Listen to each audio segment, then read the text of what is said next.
kubera ndakunda utuntu twanje twose tunyegere twame turi kuri jewe. Bisigura ko wikunda cyane gose cyane nka Jason ndikunda ukunda umuntu umwigeme akora ibintu bishimwa n'abantu nk'umuntu mbanzi cyo takintu arakora kizima ntashaka kunesha umwanya kuko abamaze gukora ibintu bizima barazi kandi turababona ushaka kumva muri mbya avutse kana n'ibijya si nk'ubwenge bw'umuntu wagicapati n'ibiharage bya misi yose birafise ukungene bimwe effecta muri we nibaza ko bimubabaza so nagabanya umuntu kuko naco bizomumarira mu n'umugabo sinzi kina ko arigisha abana biya ko avuga nk'abantu b'abagore.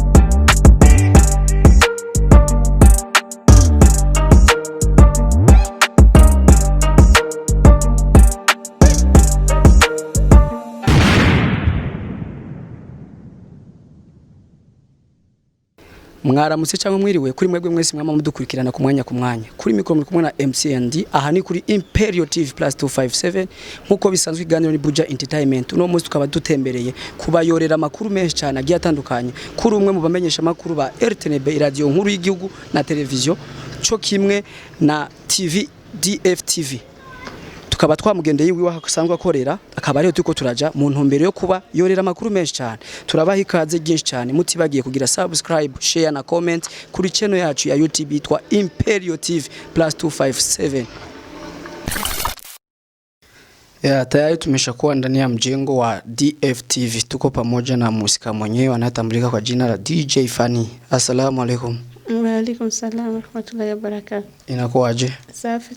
Umependeza? Asante.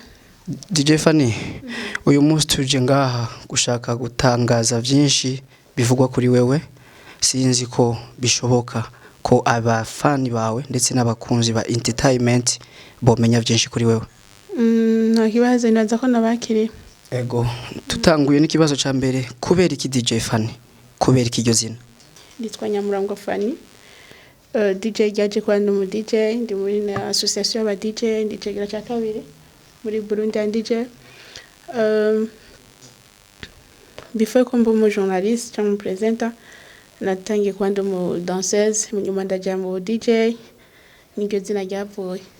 Yego twarabonye indirimbo mu ndwi heze yasohotse irimwe abamenyesha makuru batandukanye nawe urimwo ariko twagiye kubona igiye kuri channel ya YouTube ya dftv kubera iki ni wewe wari mweneyo cyangwa ni wewe wayiteguye?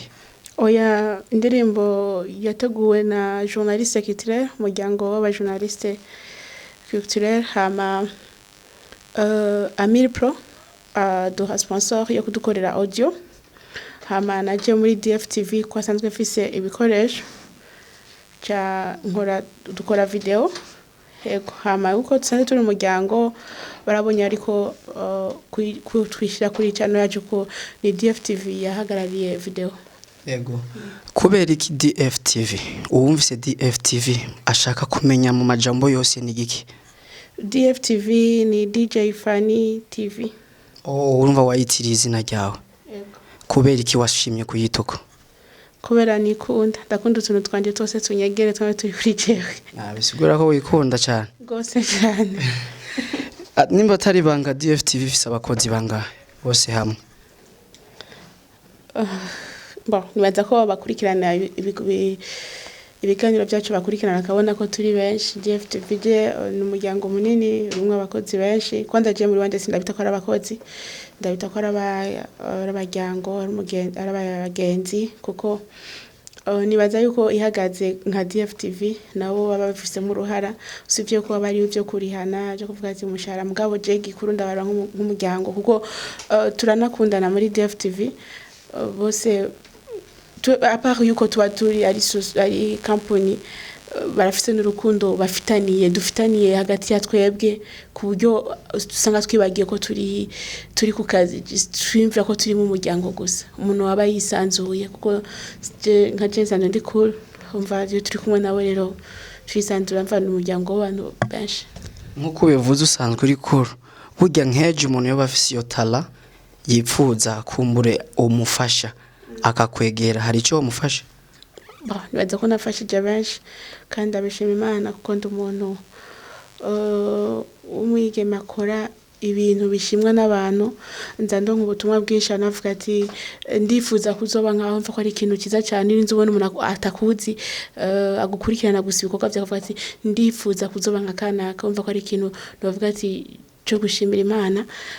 Umuntu wese je afise ingabirano je ndamwakira kuko ikintu cewe nzi umwuga wose banzu buri muri passion yawe, bibo buri mu maraso.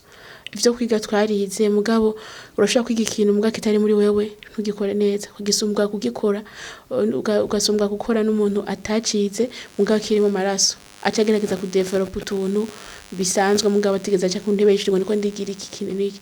So rero je kugwaruka gose rwa rufise ingabirano je kenshi ndagwakira mbambiza kukwiga kuko je ndakurikira ndondera ndagukurikirana amaposti yawe nkagira iki ko je ngomba gukikuzwa n'abantu kumbure batagira indero cyangwa gukikuzwa n'abantu batiyizi atazica akeneye kumarira urundi gwaruka kuri nzuja kuri kamera ukaboneka ubukeneye gukora ikintu gifasha urundi gwaruka.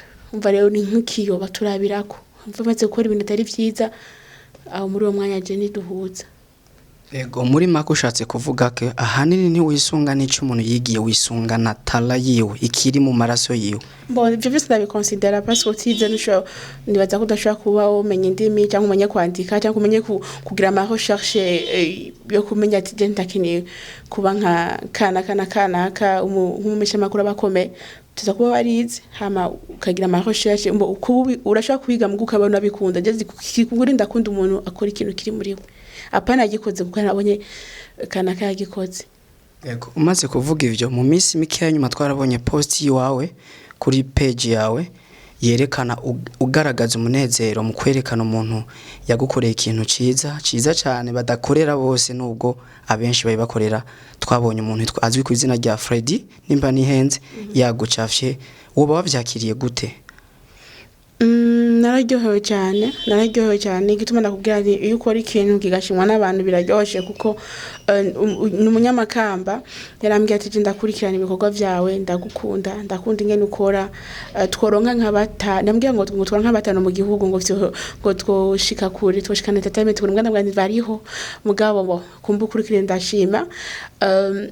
Ndibaza ko bimeze neza kubona umuntu utarigera muhura mu gusanga yihaye umwanya ya gucapye yafashe arandika amajambo izina ryawe ku mupira wiwe yambara, urumva ko bakweretse urukundo rudasanzwe kandi n'uwo hari hose ndacamushimira kuko buri munsi yo mbyuse ndaraba agafoto kanje ho kari nkumva ati urukundo abantu banyereka. Nkuko abivuze iyo avyuse imisi yose araba agafoto kiwe nanje nkishika ngaha kiri mu vyambere natangiye kuraba. Mbega uhora uvyakira gute mu gihe uri kuraronka abantu benshi bagushigikira bagutera inkovu bakwereka yuko ivyo ukora ari vyiza kandi bidafasha wowe ubwawe bifasha benshi?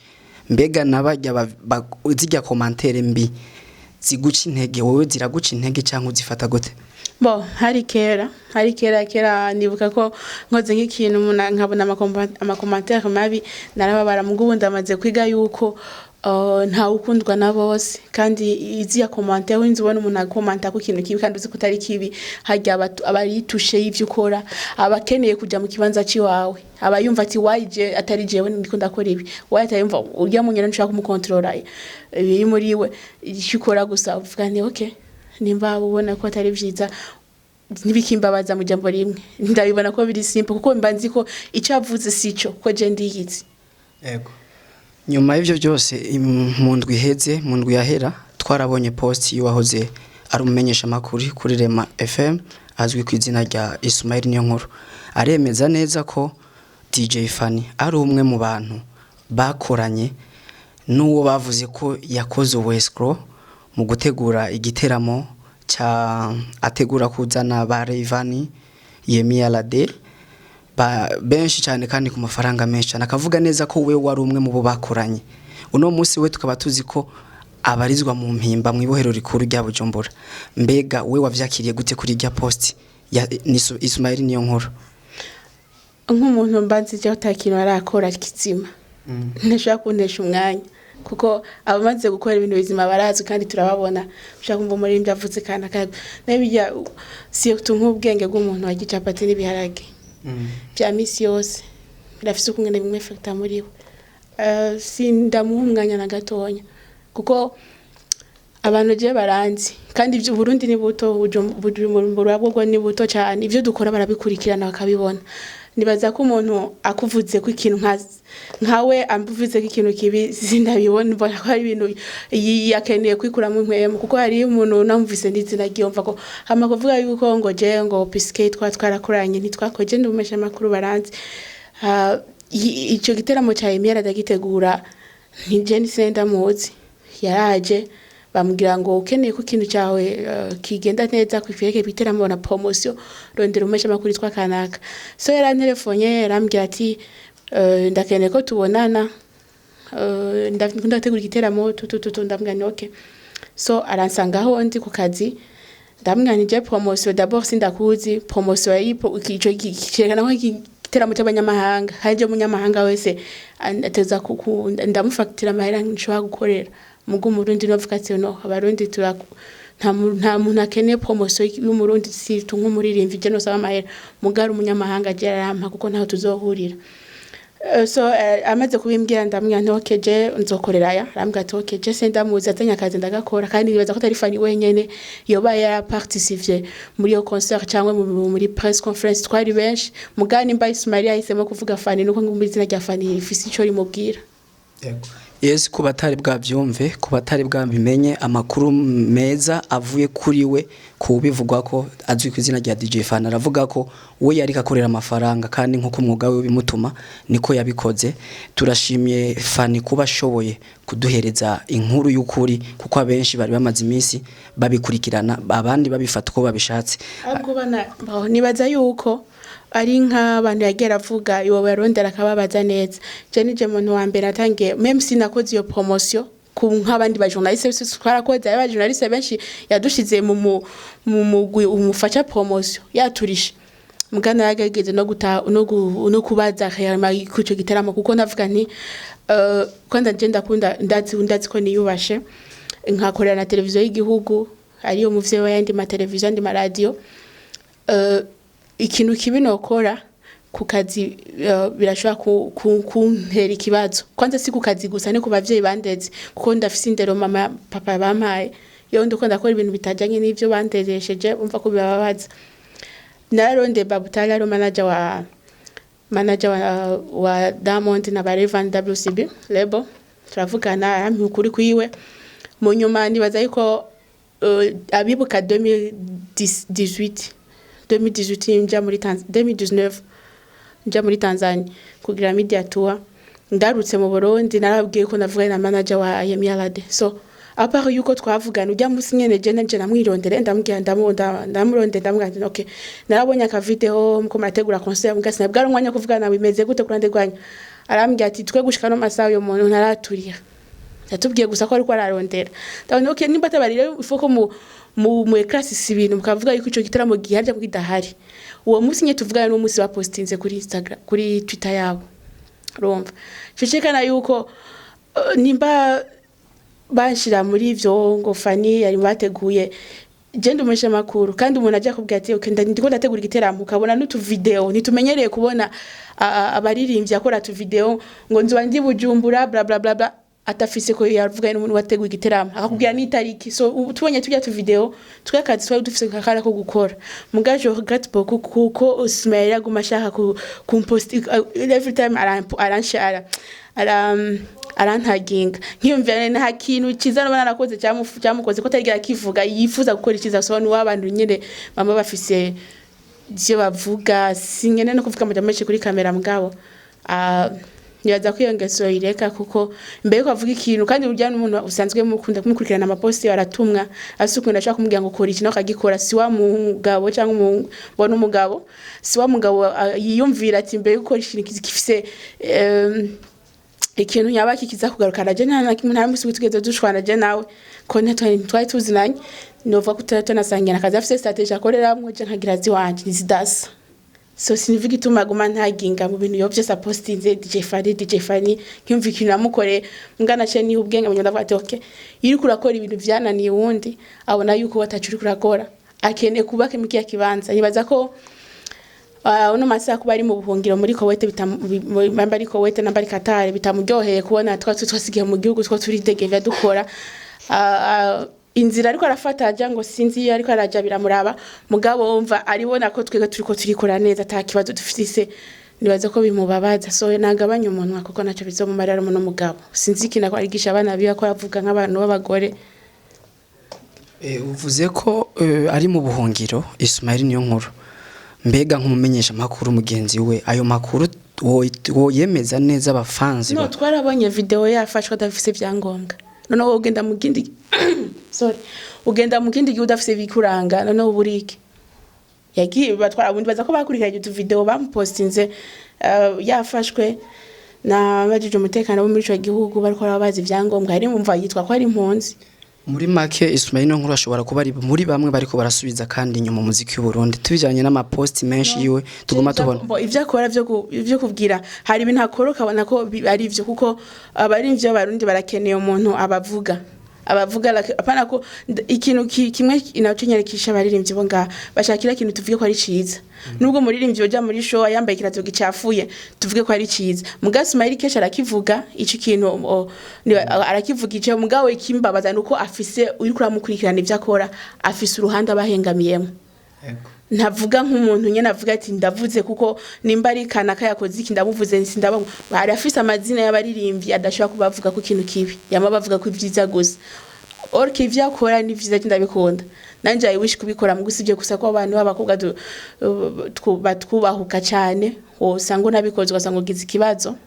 mugabo bijya binakora ni vyiza mugabo naza kora ku neza akazi nko bitegerezwa kuko urinze ubona post imwe iguma igaruka nk'incuro nkaza ushobora ko ari kiri yahawe ukeneye gukora akazi ukora ku en general uvuge ku baririmbyi bose ntuvuge ngo usa nk'ukomenga uhengamiye ku ruhande rumwe uravuze neza ko afise ahantu Ismail niyonkuru ahengamiye mbega abo banahengamiye ni bande nimba atari banga no si ngomba kubivuga ku marezo social mba kubivuga kuri kamera mugabo nibaza ko bakurikirana post ziwe babibona hari abaririmbyi nubwo bokora ibi bigumeze gute atigera bavuga hari nabandi bakora ibintu atari vyiza akabavuga kandi ukabona ko afise razo kubavuga kuko nimba n'umuziki wo muri Tanzania uteye imbere niko hariho ama page ya udaku like nkajya yiwa abanyarusaku abapaparazi mugaba banyene bari free guposting ivyo bashaka byose mugutigera ubona ko bahengamiye ku muntu kanaka bavuze bavuga kuri bose so dukeneye abantu nkawe bavuga kuri bose ntibavuge ngo kwaduhengame ngo kumuririmbyi kanaka wundi umuvugana vuga bose nimba ari ikintu kandi uvuga ikintu cyabaye cyukuri ntuvuge ikintu gukora kuri inventer des histoires z'ububeshi vuga ikintu ubona ko ari cukuri nimba yaje muri concert yambaye biratu bitabutse ivuga nimbuzi iyo mpuzu ati ndayizi kwa kanaka niyo ati vuga kuko n'abarundi barakeneye ko amabavyuka basoma inkuru z'abaririmbyi bo nga inkuru ziguma zisikaje mugapana ko inkuru yo muri Tanzania uvyuka gusa nimba inkuru yabaye saa moya z'agatondo ngaha mu Burundi iba yamaze gukwiragira hose saa moya na nusu minota 30 yonyene ikaba imaze gukwira hose mugagira aboneka abantu ba posting inkuru zo ngaha mu Burundi so tuma n'aba fans bataja gusoma ivyo hanze yego DJ Fanny ndumwe mu bantu bagerageza kurondera inkuru iyo ziri hose gushika bazironse ndumwe mu bantu bamaze gutemberera cyane mu bafani bawe mu bantu batahura akazi kawe barondera amakuru yawe ariko barafise ikibazo kimwe bama bibajije kumbure bo bashaka kurongera inyishu uno muzi DJ Fanny afise studio atari ntoya nga mu Kisagara cyo Bajumbura ndetse no mu Burundi bwose muri rusangi mbanze ndagushimire urafise icuri kuradufasha icuri kurafasha entertainment y'u Burundi muri make DJ Fanny twumvise dftv kumva ko ari TV y'umukobwa umwigeme nubwo tumuzi muri bamwe bafise agafaranga sikibazo cyane ariko turashaka kumenya ni DF ni DJ Fanny wenyene cyangwe kumburi harabavuga arafise umugabo hanze arafise iki izo nkuru zivuga kwiki ni DJ Fanny wenyene nta mugabo mfise kandi nta ngo societe cyangwa iki ngo fashe mu mugongo Ico nakoze narakoze nari nkeneye ko ndonka en retour abantu babona umwete nashikanyeko kugira bamfate mu mugongo bavuga ati okay umuntu yagejeje arakeneye gufatwa mu mugongo. Muri no mwanya ndi brand ambassador wa Crown Royal. Crown Royal murayizi ni society ikora ibinyobwa, so baramfashe nk'umu brand ambassador wabo bagerageje kuraba kuri Instagram barabona yuko mu bamenyesha amakuru bose ni jewe afise followers benshi kuri Instagram. Umva ari nk'abantu bakeneye kujana nibihe barabona yuko bakoranye na jewe ataruhombo bafise kuko ku mapage ki byose ngerageza kuba mfise abantu baboneka. Kandi apart ya Crown Royal hariho na team support DJ Fanny. Je support simvuga ngo abantu ngo bama mahera no. Support je no umuntu ashaka kuvuga nti arafasha umwanya wewe masengesho, umwanya ariko arasenga idua akavuga ati idua ndayerekeje kuri DJ Fanny mana mushobora byose umufashe ibinibini mbo umufashe bigende neza. Nibaza ko je ari umusada munini ari support nini ubumpaye ujicishije mu isengesho giwawe ni support nini. Rero nkumva nk'abantu batanze nk'amasengesho ari nka 10 Imana iraheze kagira ikakora ivyayo. Nibaza gushika no masaha ni DJ Fanny wenyene. Yego DJ Fanny ni wenyene muri dftv usivye ko afise team support gusa. Hama DJ Fanny uvuze kuri wenyene ariko kwizina ufise aha mu gisagara ca Bujumbura ndetse no mu gihugu no hanze y'igihugu, ariko hari benshi batazi ikintu kimwe kandi bakiturungitseko nk'ubutumwa kugira bakimenye. Mbega DJ Fanny no mu mama cyangwe no mwigeme? DJ Fanny so mwigeme naravyaye. Abana bangahe? Uvuze mu mama cume ngomba sinubatse mugabo murazi adolescente yikwitwara umuntu mu bintu atari vyiza. En plus si ndumuntu akunda kushira vie privée yanje habona gikuru bakurikirana akazi tuvugane ku kazi bansupportinge ku kazi kuko de plus que uyagura agashira vie privée yose niho haza haboneka nk'abantu bashaka kugukengera gufata mu bintu atari vyiza bakuyumvira ukutari bakongerereza ko nukutari. So I don't like that. DJ Fanny turabandanya n'ikindi kibazo, mbega kubera ko muri no minsi ukoresha cyane TikTok? Kwanjana nibi ariko iyo strategy yavuye he? Umugambi wa utanguye gute? Kubera iki igufasha iki? Igufasha gute kugira n'abandi babonereho kubikoresha ndetse no kuvyijukira cyane nk'uko uvuze kubera ujana nibi kuko ni benshi bashaka kujana nibi ubahanura iki bivanye n'ukuntu uko bankoreye promotion TikTok kandi tandisha? Ariko irafise iki kumariye we? Sinzi. DJ Fanny dukora ububazo bubiri cyangwa butatu bwa vrai ou faux? Uri prête? Nza kwishura bivanye no kongena niyumva. DJ Fanny n'umukozi wa leta? Yego. DJ Fanny arafise 300 millions muri konte? Oya. DJ Fanny afise abana benshi? Oya. Ndagushimiye cyane DJ Fanny, twabanye neza. Murakoze ImperialTV 257 umwanya wanyu kwa mwaje kugira amaze ku buzima bwanje. Hama ndabashimiye kwa mubaje muri vie privée ntigira nishura muri vie privée yanje. Nanje ndagushimiye kuba twabanye neza, twakoranye neza, nizeye ko nejo ni nagukenera nzokuronka neza. Yego. Ndabashimiye cyane bantu bacu ba ImperialTV. Aha ni kuri ImperialTV plus 257. Kuri micro mwari kumwe na MC Andy, kuri kamera twari kumwe na Emma Blue hamwe na Farao Akim Junior. Team support MC Andy ndabashimiye cyane. Merci beaucoup.